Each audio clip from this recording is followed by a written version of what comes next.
ფანარტი ეს არის კულტურული და შემეცნებითი პროგრამების პირველი პროექტი და პირველი ფესტივალი, რომელზეც ძალიან ბევრი ვიფიქრეთ, ვინერვიულეთ, ვიწვალეთ. ძალიან საგულისხმოა, რომ გვინდოდა, რომ ისეთი პროექტი ყოფილიყო, რომელზეც მაშინვე ყველა ლაპარაკდებოდა, არ გვინდოდა რომელიმე დღე ჩაგვარდნოდა და რაც ყველაზე მნიშვნელოვანია, ჩვენს გვერდით იყო ისეთი ადამიანი, როგორც არის ნიკოლოზ რაჭველი, რომლის იდეაც ავიტაცეთ და გადავწყვიტეთ, რომ მასთან ერთად გაგვეკეთებია მრავალდარგობრივი პროექტი, ფესტივალი, რომელიც ერთდროულად რამდენიმე ჟანრს მოიცავდა. ეს არ იყო იოლი, არ იყო ადვილი, მით უმეტეს არ იყო იმ თვალსაზრისით, რომ ჩვენ გვინდოდა თითოეულ სფეროში და დარგში ყოლოდა სახელოვანი კონსულტანტები. პირველი ფესტივალი იყო, რომელიც გავაკეთეთ ჩვენ და პასუხისმგებლობის გარდა რაღაც ჩვენი იმიჯის, ჩვენი დეპარტამენტის იმიჯის ამბავი უფრო იყო, ვიდრე ვთქვათ რაღაც სხვა დიდი ამბიცია, იმიტომ რომ გვინდოდა რომ ძალიან კარგად გამოსულიყო. და ძალიან დიდი მნიშვნელობა მივანიჭეთ იმას, რომ შიგნით თვითონ ფესტივალი სივრცე ყოფილიყო ძალიან განსაკუთრებული და თვალშისაცემი და ორიგინალური. მაგრამ ეს არ იყო იოლი, როდესაც მუშაობ ძალიან დანგრეულ და ძველ შენობაში, სადაც არაფერი არ არის გარდა რაღაც ბზარის საკედელში და ლაქების საჭერზე. აი ჩვენ რა თქმა უნდა ავიღეთ ეს ბზარები და ლაქები და რაღაც ისეთი კონტემპორარი თანამედროვედ მოვაწყვეთ ეს სივრცე. თავი ის იყო ფანარტზე, რომ არ ქონდა დიდი რესურსი, მაგრამ რაც ქონდა რესურსი, იმას ვიყენებდით ბოლომდე კი არა, იმაზე მეტად ვიდრე გამოყენება შეიძლებოდა. დაწყებული ვთქვათ რაღაცა ელემენტარული კედელში შურუპის ჩაჭედებით და ვთქვათ დაახვეტით, დასუფთავებით, დამთავრებული იმით, რომ უშუალოდ აი ჩვენ ვიყავით მონაწილეები მთელი ამ პროექტის. და ეს იყო განსხვავებული და მე ვფიქრობ, რომ ამ პროექტმა ჩვენი გუნდი შეკრა ისე, როგორც აი დღემდე როგორც მოვდივართ. ჩემთვის ყველა კონკრეტული ყველა დღე იყო მნიშვნელოვანი, თუმცა მოდის და დიზაინის დღეს გამოვყოფთი, რადგან უშუალოდ მომიწია მონაწილეობის მიღება. მე ერთი წელია მუშაობ კულტურული და შემეცნებითი პროგრამების სამსახურში და თამამად შემიძლია განვაცხადო, რომ ამ სამსახურისთვის რაღაც გამოვალი მდგომარეობა არ არსებობს, რადგან არ ყავდა საკმარის მოდელები, ამიტომ გამოსავალი ვიპოვეთ მარტივი და მომიწია მეორე დღეს 13 სანტიმეტრიანი ფეხსაცმლით პოდიუმზე გასვლა. შემეშინდა თავიდან, თუმცა შემდეგ უკვე მოვიკრიბე ძალები და გავიარე სწორად. ამ პროექტს ყავდა რამდენიმე კონსულტანტი, მაგრამ განსაკუთრებით დამამახსოვრდა ჯაზის დღე. ჯაზის დღეს კონსულტანტი იყო ბატონი დავით ევგენიძე, რომელიც ამ ყველაფერს შორიდან არადევნებდა თვალს პირიქით. ამ ახალგაზრდებთან ერთად იდგა სცენაზე. საერთო ჯამში იყო ფანტასტიკური საღამო და პირველ რიგში ალბათ იმიტომ უფრო დამამახსოვრდა, რომ ამ დღეს იყო ჩემი დაბადების დღე და ერთ-ერთი გამორჩეული დაბადების დღე იყო ჩემს ცხოვრებაში, იყო ულამაზესი საღამო. ვინაიდან ფანარტი იყო პირველი ფესტივალი ჩვენი სამსახურისთვის, ძალიან მნიშვნელოვანი იყო სათანადო ძლიერი საინფორმაციო მხარდაჭერის უზრუნველყოფა. ჩვენი დიდი სურვილი იყო, რომ ეს რეიტინგულ ტელევიზიაში მომხდარიყო და ასეც მოხდა. ფესტივალი ფანარტი გრძელდება კვირეულის მეხუთე დღეს, 10 ახალგაზრდა დიზაინერებმა კოლექციების ჩვენება მოახდინეს. ფესტივალში ფან-არტი მონაწილეობის მისაღებად და ეს ფესტივალი მიზნად ისახავს ნიჭიერი ახალგაზრდების წარმოჩენას და მათ პოპულარიზაციას ფართო აუდიტორიის წინაშე. აი აქ წარმოქმნილი სტუმრები სწორედ ამ ფესტივალის ფესტივალი ფან-არტი დაიხურა მარტისტების კვირეულის ფარგლებში ერთი კვირის მანძილზე. დამწყებმა მუსიკოსებმა, რეჟისორებმა და დიზაინერებმა საკუთარი შემოქმედება წარუდგინეს ეროვნულ მუსიკალურ ცენტრში მისულ მაყურებელს. ფესტივალის მთავარი მიზანი იყო ახალგაზრდა შემოქმედი ადამიანების პოპულარიზაცია და შესაბამისად ჩვენ ჩავთვალეთ, რომ ძალიან მნიშვნელოვანი იქნებოდა ბიზნეს სექტორის ჩართვა და დაინტერესება ამ ფესტივალით. ამიტომ დავეკონტაქტეთ TBC Bank-ს, რომელიც დაინტერესებულია ზოგადად შემოქმედი ადამიანების დახმარებით და ძალიან სასიხარულო იყო, როდესაც TBC Bank-ი დაგვთანხმდა სპონსორობაზე და ფესტივალი ფანარტის გამორჩეული მონაწილეები სწორედ TBC ბანკმა შეარჩია. რა თქმა უნდა, ეს ხდებოდა ჩვენთან და ფანარტის კონსულტანტებთან ერთად, თუმცა ჩვენ ბოლომდე არ ვიცოდით, ვინ იქნებოდა ფესტივალის გამარჯვებული და მოუთმენლად ველოდით მაყურებელთან ერთად, ვის დაასახელებდა რჩეულად TBC ბანკის წარმომადგენელი. აპლიკაციები შემოდიოდა ძალიან დიდი რაოდენობით, კონსულტანტებს მართლა ძალიან დიდი შრომის გაწევა მოუწიათ და მინდა თითოეულ მათგანს დიდი მადლობა გადაუხადო იმ უსასყიდლო შრომისთვის, რომელიც გაწიეს ჩვენი პროექტისთვის და რაც მთავარია, ამ პროექტს ყავდა ისეთი რჩეულები, რომელზეც დღეს საზოგადოებაში უკვე ლაპარაკობენ.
Soundcheck ჩემი საყვარელი პროექტია.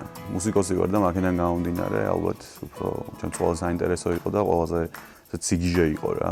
ჯაზი, ფოლკი, როკი, ალტერნატივა.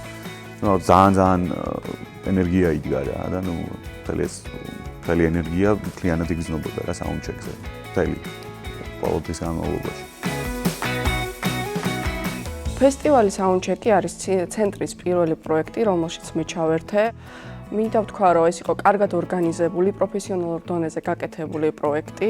გარდა იმისა, რომ ფესტივალმა მოიცვა ცენტრის ბენეფიციარები, აქ იყო ასობით მსმენელი და ასევე ძალიან დიდი დაინტერესება გამოიწვია მედია საშუალებებში. აბსოლუტურად ყოველი დღე ფესტივალის იყო გაშუქებული, რაც მეტყველებს თვითონ პროექტის წარმატებაზე. კულტურულ-შემეცნებითი პროგრამების სამსახური არის გუნდი, რომელიც შედგება პროფესიონალებისგან. ჩემთვის ძალიან დიდი კომფორტია მათთან მუშაობა. ყოველთვის დებენ კარგ და წარმატებულ შედეგს. მათი ყველა პროექტი წარმატებულია და კარგია. მე ვფიქრობ, რომ ამ პროექტის მთავარი მიღწევა ის იყო, რომ ეს არ იყო გათვლილი აუცილებლად ფართო მასაზე და არ იყო გათვლილი რეკლამაზე.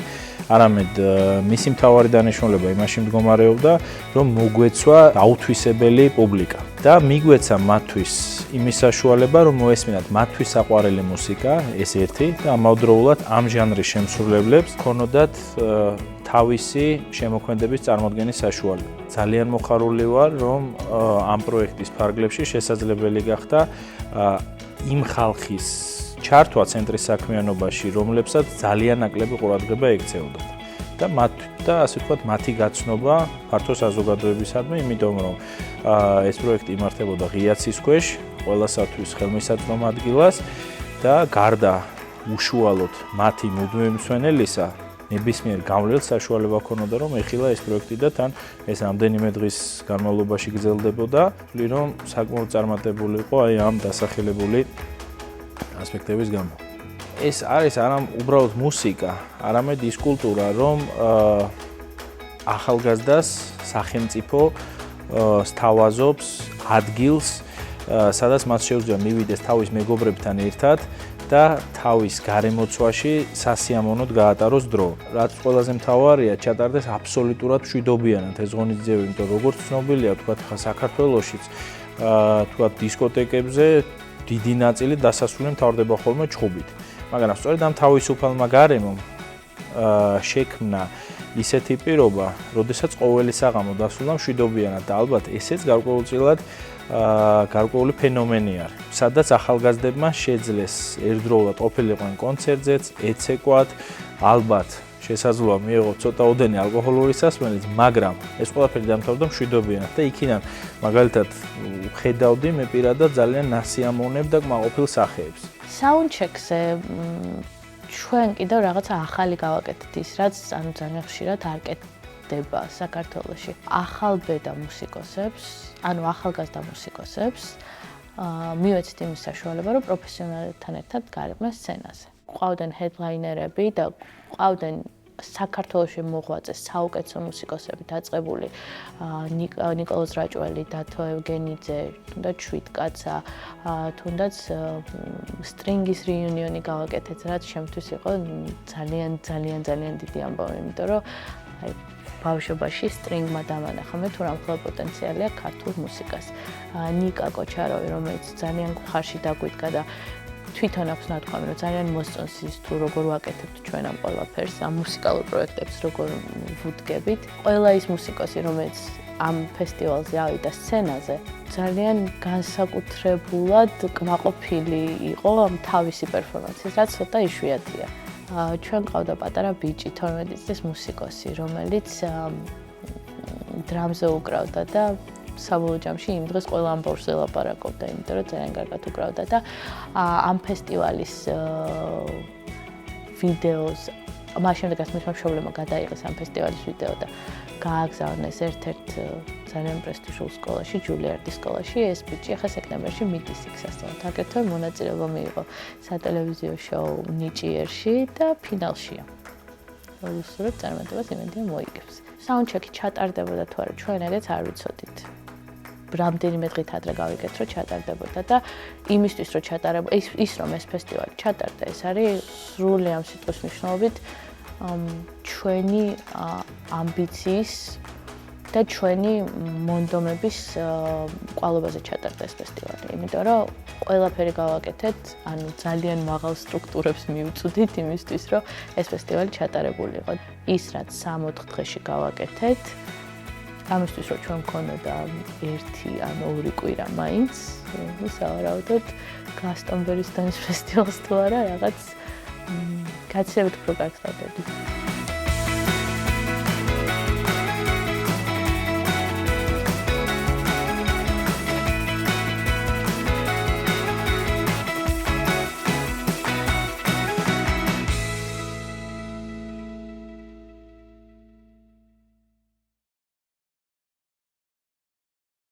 კრისტოფერ კოპოლა, ბავშვთა და ახალგაზრდობის ეროვნული ცენტრი და ფესტივალი კინემატოგრაფია ყველასათვის წარმოგიდგენთ ფესტივალს ხელმისაწვდომი ჰოლივუდის საქართველო 2013, 4-დან 16 ივნისამდე. ფესტივალის სახელმძღვანელო თემაა სულხან-საბა ორბელიანის სიბრძნე სიცრუისა. გაუზიარე შენი ხედვა ჰოლივუდს და იზეიმე კინოსამყაროსთან ერთად. დამატებითი ინფორმაციისათვის მივიღე შემოთავაზება, რომ თქვა საქართველოს გამახორციელებინა პროექტი ხელმისაწვდომი ჰოლივუდი, რომლის ორგანიზატორიც და დამფუძნებელიც თქვა არის კრისტოფერ კოპოლა, რომელიც არის კოპოლების ოჯახის წარმომადგენელი, ნიკოლას კეიჯის ძმა.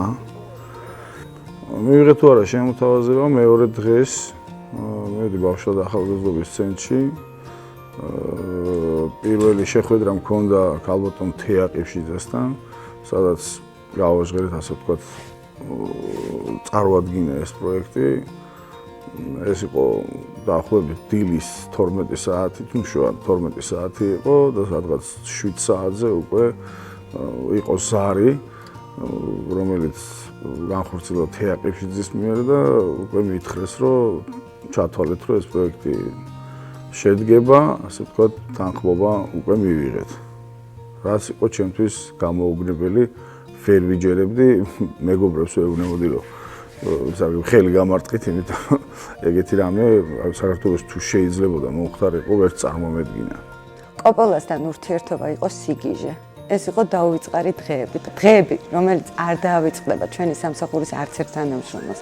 მე ვერ გეტყვით, ეს იყო ძალიან კარგი თუ ძალიან ცუდი, იმიტომ რომ ორივე შთაბეჭდილება ერთდროულად მექმნებოდა ხოლმე იმ შრომის დროს, რომელსაც ჩვენი სამსახურის თითოეული თანამშრომელი წერდა. მაგრამ საბოლოოდ ის შედეგი, რომელიც მივიღეთ, ალბათ ყველაფერზე მაღლა დგას. როდესაც გავიგე, რომ კრისტოფერ კოპოლა ჩამოდიოდა, ჩემთვის ძალიან სასიხარულო იყო და ძალიან მინდოდა, რომ ამ ფესტივალში მონაწილეობა მე მიიღო. დავწერეთ სცენარი, შევკრიფეთ პირველ რიგში ჯგუფი და შევიტანეთ განაცხადი.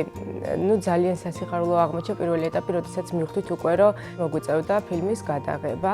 ძალიან დიდი სტიმული იყო ის, რომ ბატონი კრისტოფერ კოპოლა ნახავდა ამას და მთელი მსოფლიო, ასე ვთქვათ, იმიტომ რომ ეს ფესტივალი ძალიან მასშტაბური არის და მთელი მსოფლიო ჩართული არის. 10 დღე გქონდა სულ ამ ფილმის გადასაღებად და ნუ ძალიან რთული არის სცენარი ბოლომდე მიიყვანო, მსახიობები აარჩიო, შემდეგ ადგილები მოძებნო და თან გათვალისწინებით იმისა, რომ წარმოაჩინო შენი ქვეყანა. ალბათ პირველ რიგში ეს არის რაღაცა დიდი პასუხისმგებლობა, როდესაც შენ ქვეყანას წარმოაჩენ უცხო მაყურებლის წინაშე.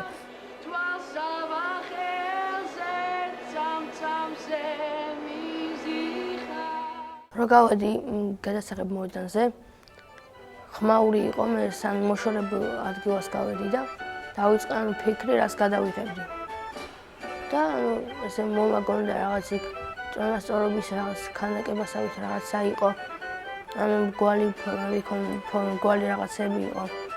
ბევრი ყვავილი იყო, რომელსაც ბევრი ფერი ჰქონდა და გადაუღე, რა თქმა უნდა. ჩიტებიც იყვნენ, ფრენა ეგეთი რაღაცა და მე არ ველოდი ამ ჩემ გამარჯვებას, რადგან იქ იყო ძალიან ბევრი ბავშვი. ძალიან ეხმარებოდნენ ერთმანეთს, შობლები რაღაცა. არ მეგონა რომ გავიმარჯვებდი. გავიმარჯვე და გამიხარდა. როდესაც იყო დახურვის დღე, იმედი მქონდა შინაგანად, რომ გავიმარჯვებდი. თუმცა არ ვიცოდი რა მოხდებოდა და როდესაც გამოაცხადეს ჩემი ფილმის სახელი, ჩემთვის აი ძალიან დიდი სიხარული იყო.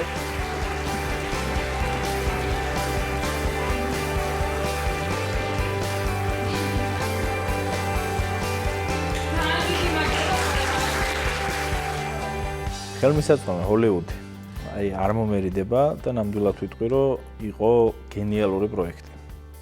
რატო არის ეს პროექტი განსაკუთრებით გამორჩეული? ეს პროექტი გახდა საშუალება იმისა, რომ თითოეულ ახალგაზრდა ხელით შეხებოდა და საკუთარ თავზე ეგზნო ჰოლივუდი. ის, რასაც თქვათ, ჩვენი მშობლები ჩვენს მეტწილად ანუ დიდი ხნის განმავლობაში რისკიანად უბრალოდ მივისტრაფოდით და რაც ჩვენთვის იყო ასე ვთქვათ აუხსნელი ოცნება და წარმოგვედგინა რომ ეს იყო საერთოდ უცხო პლანეტა, უცებ აღმოჩნდა, ჩამოვიდა ეს პლანეტა მარსი, უცებ ჩამოვიდა თბილისში. ეხლა თქვენ წარმოვიდგინეთ რამხელა მნიშვნელობა აქვს ბავშვისათვის, რომელსაც მომავალში თქვათ უნდა კინოინდუსტრიაში მუშაობა, ხელით შეეხოს კოპოლას ნახოს თუ როგორ გამოიყურება ის, ნახოს ის როგორ მუშაობს და გარდა ამისა, ყველაზე დიდი მნიშვნელობა ამ პროექტისა რაში მდგომარეობდა, რომ ქართველ ახალგაზრდებს მიეცათ საშუალება იმისა, რომ სულხან საბა ორბელიანის გენიალური სიბზნე სიცრუისა დაენახათ თავისებურად, ამაზე გაეკეთებიათ მოკლე გადაღებები და შემდგომში ეს ყველაფერი ამდღარიყო და ერთ-ერთ კაცს, რომლის გვარიც არის კოპოლა, ეს ყველაფერი ერთად დაემონტაჟებინა და გამოიცა ერთი ფილმის სახით. ეს არის მართლა ძალიან დიდი წარმატება. ჩემი მოგზალებული სუბიექტური აზრით, ვიტყვი არამოგზალებულად, რომ ეს იყო გენიალური პროექტი.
ძალიან ცუდ მდგომარეობაში დახვდა ბანაკი, ძალიან ცუდ. მე როგორ გითხრათ არც ვიცი რა. გაუმართავი იყო აბსოლუტურად ნახევარი ბანაკი, ტექნიკური მხრიდანაც, ვიზუალურადაც.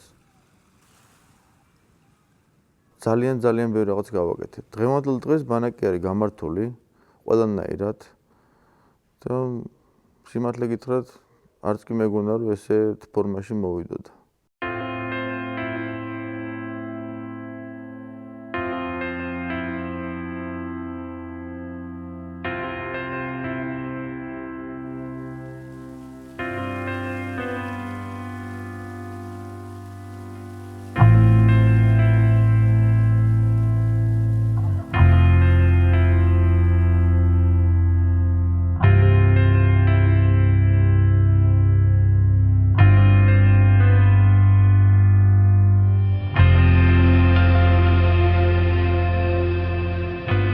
ბანაკი დაიწყო რთულად.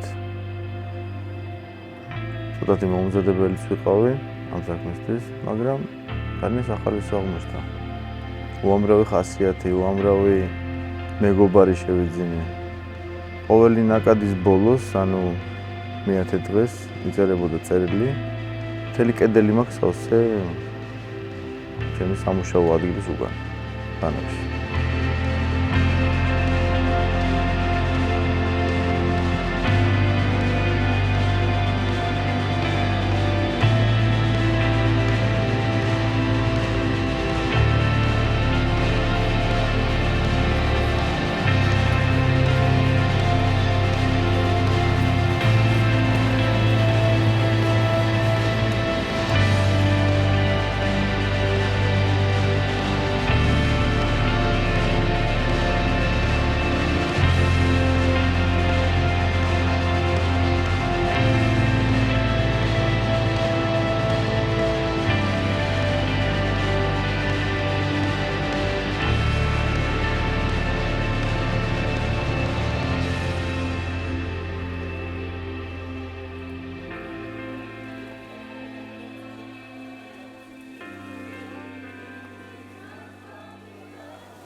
ყველაზე დიდი რეაქცია იყო აი ბავშვების ჩამოსვლა.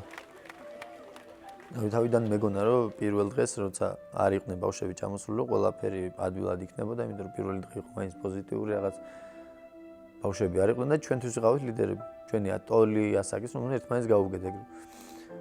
მაგრამ აი ავტობუსი რომ შემოვიდა, აი გეტყვით როგორი რეაქცია იყო.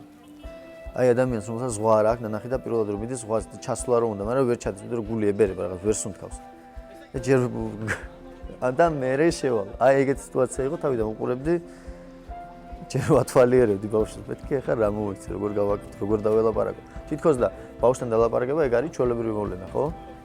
მაგრამ რო იცი როგორ სხვანაირად უნდა მოიქცე, სხვანაირად უნდა ელაპარაკო, იმიტომ რომ მთელი 9 დღის განმავლობაში მე გაყვეს ეს პირველი შტაბის-დილება. დავი, ძალიან გამიჭირდა თავიდან. ჩვენი სამსახურის ყველაზე დიდი, გრანდიოზული და არ ვიცი, მე ვიტყოდი ალბათ გამოცდასავით პროექტი იყო მომავლის ბანაკი.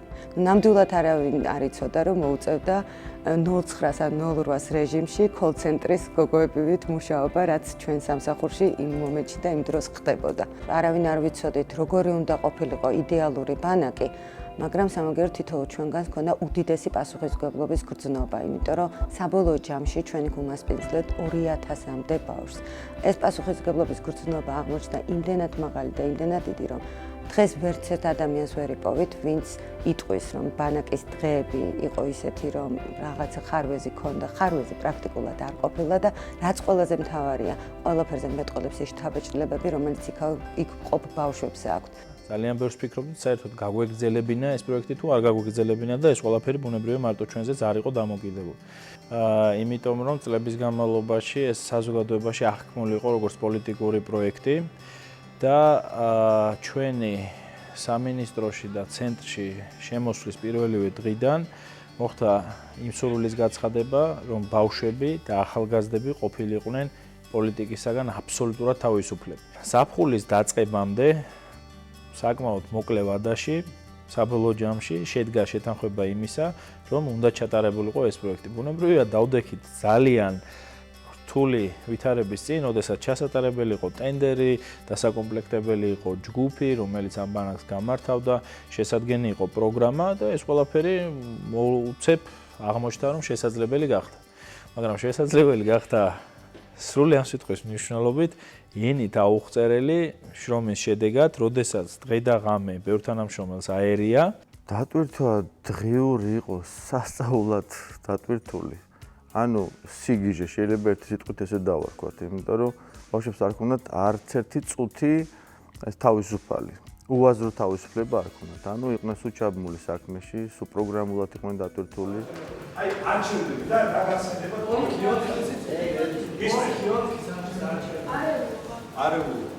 აკვაპარკი იყო, ზღვა იყო, სპორტის 1000-ნაირი სახეობა იყო. მომრევი დადგმა ჰქონდათ, ცეკვა, თამაში და ასე შემდეგ.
პროგრამა იყო ძალიან მრავალფეროვანი და ეს იყო მართლაც ორიენტირებული არაფორმალურ განათლებაზე და არა ვთქვათ მხოლოდ დასვენებაზე და იმაზე რომ ვთქვათ ბავშვებს ეკეთებინათ რაც უნდათ ის. იყო ძალიან მკაცრი დისციპლინა, რომელმაც უზრუნველყო ის რომ გამოვიარეთ შეიძლება ითქვას აბსოლუტურად უსაფრთხოდ მთელი ბანაკის პერიოდი. ბანაკში ყოფნისას შეხვდი უამრავ ადამიანს. იყო უამრავი ინდივიდუალური ბავშვი, რომელისთვისაც უნდა გაგეკო. ვიყავი ფსიქოლოგი, ვიყავი მხატვარი, ვიყავი არ ვიცი, ყველაფერი ერთად ვიყავი. მკერავით. იცით რა, ჩემთვის ეს იყო დაუვიწყარი და მე ზუსტად ვიცი, რომ ეს მთელი ჩემი ცხოვრების მანძილზე იქნება ყველაზე ლამაზი პერიოდი, როგორც არა მარტო ჩემთვის, ყველა ლიდერისთვის, ყველა ლიდერი ამას აღნიშნავს რა.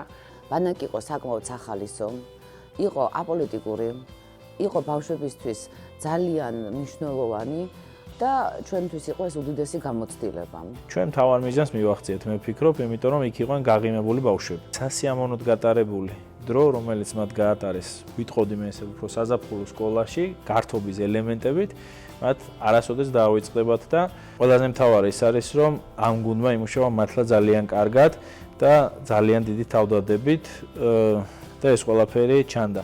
მიუხედავად იმისა, რომ პროექტის ხელმძღვანელმა უდიდესი ენერგია და ძალა ჩადო ამ ყველაფერში, მაინც მინდა ვთქვა, რომ ბანაკი იყო კარგი, მაგრამ ჩვენ წელს დაგეგმილი გვაქვს, რომ იანვრიდანვე დავიწყოთ მზადება, არაერთი თვით ადრე, რომ ბანაკი იყოს უფრო შემეცნებითი, უფრო სახალისო, უფრო დაუვიწყარი და ალბათ ისეთი, რომ ყოველთვის ეს პერიოდი იმ ბავშვებს, რომელიც იმ ბანაკში მოხვდებიან, დაამახსოვრდეს როგორც მათთვის ყველაზე საუკეთესო პერიოდი. 5 ნაკადი ვიყავი იქ.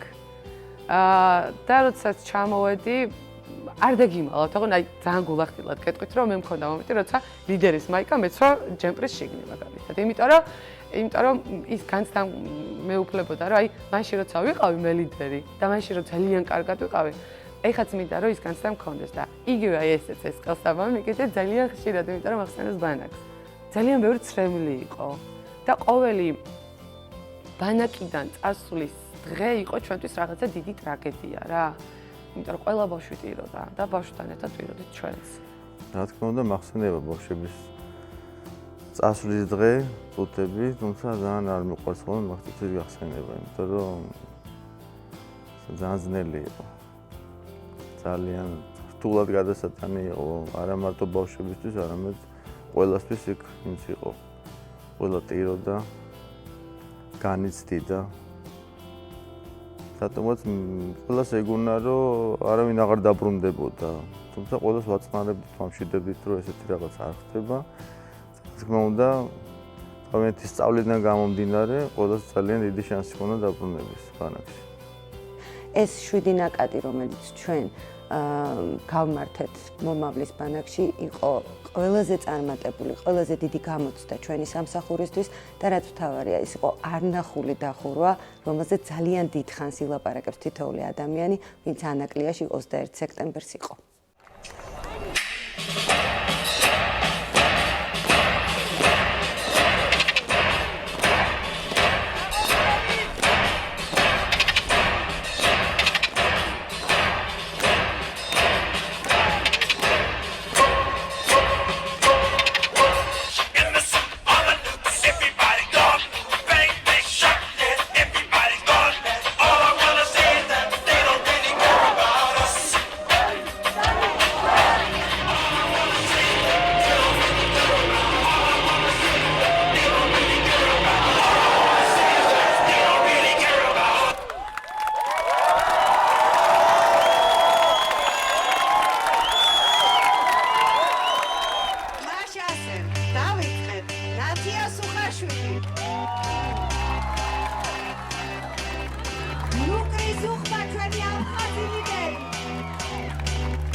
I got a feeling that tonight's gonna be a good night. That tonight's gonna be a good night. That tonight's gonna be a good night. A feeling that tonight's gonna be a good night. That tonight's gonna be a good night. That tonight's gonna be a good night. A feeling that tonight's gonna be a good night.